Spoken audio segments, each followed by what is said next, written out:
Guarantee ಯೋಜನೆಯಿಂದ ಆಡಳಿತಕ್ಕೆ ಬಂದ ರಾಜ್ಯ ಸರ್ಕಾರ ಸಾರ್ವಜನಿಕರಿಗೆ ಬಿಸಿ ತುಪ್ಪವಾಗಿ ಪರಿಣಮಿಸಿದೆ. ಈಗಾಗಲೇ ರಾಜ್ಯದಲ್ಲಿ ಅಭಿವೃದ್ಧಿ ಕುಂಠಿತ ಹಾಗೂ ಹಲವು ಇಲಾಖೆ ಅಧಿಕಾರಿಗಳಿಗೆ ಮತ್ತು ಅಂಗನವಾಡಿ ಕಾರ್ಯಕರ್ತರಿಗೆ ತಿಂಗಳ ಸಂಬಳ ನೀಡಲು ವಿಳಂಬ ತೋರುತ್ತಿರುವ ಆರೋಪ ಕೇಳಿಬಂದಿವೆ. ಇವುಗಳ ಮಧ್ಯೆ ಕೆಎಸ್ಆರ್ಟಿಸಿ ಪ್ರಯಾಣಿಕರ ಟಿಕೆಟ್ ದರದ ಬಗ್ಗೆ ಚರ್ಚೆ ಆಗುತ್ತಲಿದ್ದು ಸಾರ್ವಜನಿಕರ ಜೇಬಿಗೆ ಕತ್ತರಿ ಬೀಳಲಿದೆ. ಈ ಬಗ್ಗೆ ಸುಳಿವು ನೀಡಿರುವ ವಾಯು ನಿಗಮದ ಮಂಡಳಿ ಅಧ್ಯಕ್ಷ ರಾಜು ಕಾಗೆ ಬಸ್ ಟಿಕೆಟ್ ದರ ಹೆಚ್ಚಳ ಬಗ್ಗೆ ಚರ್ಚೆ ನಡೆದಿವೆ. ಕಳೆದ 4 ವರ್ಷಗಳಿಂದ ಟಿಕೆಟ್ ದರದಲ್ಲಿ ಬದಲಾವಣೆಯಾಗಿಲ್ಲ. ಡೀಸೆಲ್ ಚಾಲಕರ ಸಂಬಳ ಹಾಗೂ ಇನ್ನುಳಿದ ಖರ್ಚು ವೆಚ್ಚಗಳ ಕುರಿತು ಚಿಂತನೆ ಮಾಡಿ ದರ ನಿಗದಿ ಮಾಡಲಾಗುವುದು ಎಂದರು. ಈಗಾಗಲೇ ರಾಜ್ಯದಲ್ಲಿ 400 ನೂತನ ಬಸ್ಗಳನ್ನು ಖರೀದಿ ಮಾಡಿದ್ದು 10 ಬಸ್ಗಳ ಪರೀಕ್ಷೆಗಾಗಿ ರೋಡಿಗಿಳಿಸಲಾಗಿದೆ. ಹಳೆಯ ಬಸ್ಗಳನ್ನು ಮಾರಾಟ ಮಾಡುತ್ತಿದ್ದು ಶೀಘ್ರವೇ 400 ನೂತನ ಬಸ್ ಜನರ ಸೇವೆಗಾಗಿ ಬರಲಿವೆ ಎಂದರು.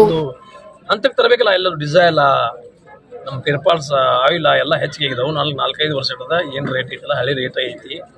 ಅದು ಇನ್ನೂ ಏನು ನಿರ್ಣಯ ಮಾಡಿಲ್ಲ. ನಿರ್ಣಯ ಮಾಡಿ ಚರ್ಚೆ ಮಾಡಿ ಒಂದು ಹಂತಕ್ಕೆ ತರ್ತೇವೆ.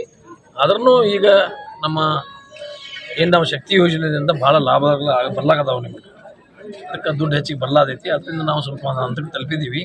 ಇನ್ನೂ ಪಾರದರ್ಶಕವಾಗಿ ಮತ್ತು ಇನ್ನೂ ಅಲ್ಲಿ ಸುಧಾರಣೆ ತರಬೇಕು ಅನ್ನುವಂಥ ಕೆಲವು ವಿಚಾರಗಳನ್ನ ಮಾಡಿ ಸುಧಾರಣೆ ತರ್ತಾ ಇದ್ದೀವಿ. ಎಕ್ಸ್ಪೈರ್ ಆಗಿದ್ದು ಬಸ್ಗಳು ಸಹಿತ ಈಗ ಸಂಚಾರ ಮಾಡ್ತಾ ಇದಾವೆ ಸರ್. ಇಲ್ಲ, ಹೊಸ ಬಸ್ ನಾವು 400 ಬಸ್ ಮಾತ್ರ ತಗೋತಾ ಇದ್ದೀನಿ. ಈಗ ಬಂದ್ ಮಾಡ್ಬೇಕಲ್ಲ ಸರ್, ಎಕ್ಸ್ಪೈರ್ ಆಗಿದ್ದು ಈಗ ಅವತ್ತು ಬಂದ್ ಮಾಡ್ತಾ ಇದ್ದೀವಿ. ಈ ಮನೆ ನಾನು ಕಾಗವಾಡ್ಕೊಂಡು ಕೊಟ್ಟಿವು ಮಠ ಮಂದಿರ ಸ್ಕೂಲ್ಗಳಿಗೆ ಬಸ್ಗಳು ಕೇಳ್ತಾ ಇದ್ದವು, ಕೊಡ್ತಾ ಇದ್ದೀವಲ್ಲ, ಅವತ್ತು ನಾವು ಮಾರಲಾಕಿದ್ದೀವಿ. ಈಗ ಅದನ್ನ ಎಕ್ಸ್ಪೈರ್ ಮಾಡಿ ತೆಗೆದಿಟ್ಟು ಈ ಒಂದು ಕಕ್ಮರಿ ಸ್ವಾಮಿಗಳು ಒಂದು ಕೇಳಿದ್ರು, ಅವ್ರಿಗೆ ಕೊಟ್ಟಿದ್ದೀವಿ. ಬಾಗಲಕೋಟದಲ್ಲಿ ಒಂದು ಸ್ವಾಮಿಗಳು ಅವ್ರ ಸ್ಕೂಲಿಗೆ ಕೇಳಿದ್ರು, ಅವ್ರಿಗೆ ಕೊಟ್ಟಿದ್ದೀವಿ. ಕಾಗವಾಡದಲ್ಲಿ ಅವ್ರು ಜ್ಯೋತಿ ಪಾಟೀಲ್ ಕೇಳಿದ್ರು, ಅವ್ರಿಗೆ ಕೊಟ್ಟಿದ್ದೀವಿ. ಎಲ್ಲ ಮಾರ್ತಾ ಇದ್ದೀವಿ, ತೆಗಿತಾ ಇದ್ದೀವಿ. ಹೊಸ ಬಸ್ಗಳು 400 ಬಸ್ಗಳನ್ನ ತೊಗೊಂಡಿದ್ದೀವಿ. 10 ಬಸ್ ಟೆಸ್ಟ್ ಕೊಟ್ಟಿದ್ದಾರೆ ನಮಗೆ.